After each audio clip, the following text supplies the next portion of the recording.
Okay guys, we're going to take some just cardboard packaging and we are going to make a Christmas tree.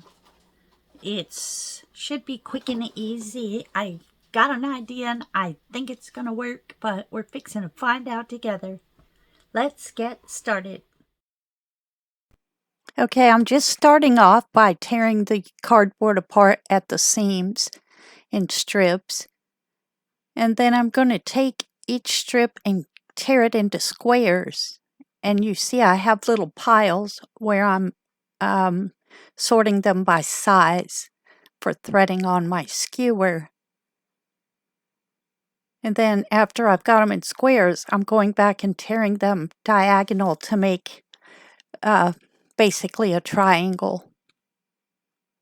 So I'm going to start with the little ones, and I found that this beading tool that I have, but whatever you have, it could be a point of a knife, it helps to make the hole so you don't break your skewer.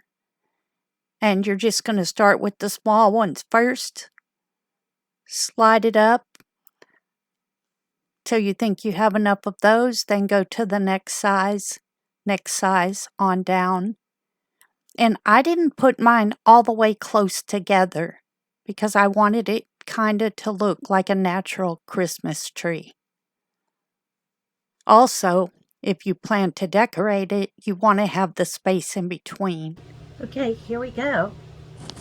Now remember, you can make this trunk as long or as short as you want. You can also spray paint this, maybe decorate it up, take one of these cheap necklaces, cut the balls off and glue some randomly around. If you painted it green and put some colorful, but it's like a natural tree, the way it's all just random. So that's it for today. See you on the next one. Don't forget to subscribe and like the video. Comment on the video. It helps my channel. Thank you. Bye.